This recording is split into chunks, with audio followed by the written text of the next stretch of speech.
Bonjour à tous et à toutes, chers adhérents de BHC. Le Midrash nous raconte qu'une fois il y avait quelqu'un qui était complètement saoul tout le temps. Et ses enfants, ils en avaient un peu marre. Ils ne savaient pas quoi faire pour l'arrêter. Un jour, ils ont dit on doit faire quelque chose vraiment de drastique pour le calmer tout de suite, qu'il comprenne qu'il s'amène à des mauvais endroits. S'il continue comme ça ne va pas être bien pour lui. Ils ont dit, après qu'il va s'endormir, quand il va cuver son vin, on va le prendre au cimetière. On va le mettre entre deux tombes. Comme ça, quand il va se réveiller, il va comprendre que il est arrivé à un mauvais endroit à cause du fait qu'il était saoul. Il va peut-être comprendre sa douleur, entre guillemets, et il va s'arrêter. Alors après qu'il s'est endormi, ils l'ont pris, ils l'ont mis entre deux tombes comme ça, proches l'une de l'autre. Et le jour même, dans la soirée, il y avait des contrebandiers qui sont arrivés, qui voulaient faire passer des barriques de vin sans payer les impôts. Ils ont dit il faut qu'on les cache quelque part avant qu'on trouve une bonne solution pour les faire rentrer sans payer. Le meilleur endroit, bien entendu, c'est le cimetière. Ils cherchent deux tombes proches l'une de l'autre, c'est des grosses barriques, ils mettent les barriques sur les tombeaux et ils s'en vont.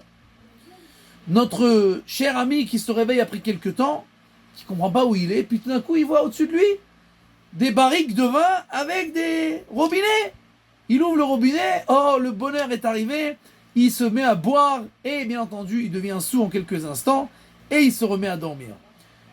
Les enfants le lendemain disent bon qu'est-ce qui se passe, pourquoi papa revient pas à la maison? Ils vont au cimetière et ils voient ce qui se passe et ils disent bon alors il semblerait que du ciel on veut aider notre père à se saouler, alors on n'a pas le choix, on va nous-mêmes l'aider, tous les jours on va lui amener du vin à la maison pour qu'il puisse continuer à se saouler.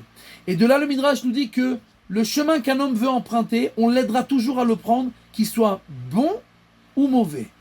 Bilham a été appelé pour maudire le peuple juif. Sur la route, son ânesse ouvre la bouche pour lui faire des remontrances. Je sais pas si c'est... Pour moi, si je vois un jour une ânesse qui commence à parler ou un âne qui commence à me parler dans la rue, je commence à comprendre quelque chose qui n'est pas logique dans ce qui se passe ici. Mais Bilham ne comprend rien. Et il voit rien d'illogique, il commence à discuter avec elle. T'as pas honte, comment tu te comportes avec moi? Si j'avais un glaive, je t'aurais tué. Mais t'es complètement fou, tu vois pas quelque chose de pas normal ici? Que ton âne, il commence à parler? Non, il voit rien. Tout simplement pour la simple bonne raison que Bilham veut aller maudire le peuple juif. Alors, il n'y a plus de logique qui tienne. Il fera tout ce qu'il peut faire, même si c'est pas logique, et on l'aidera pour qu'il arrive à faire ce qu'il veut faire, même s'il va le payer cher. Et de là, on apprend que quelqu'un peut faire tout ce qu'il veut faire.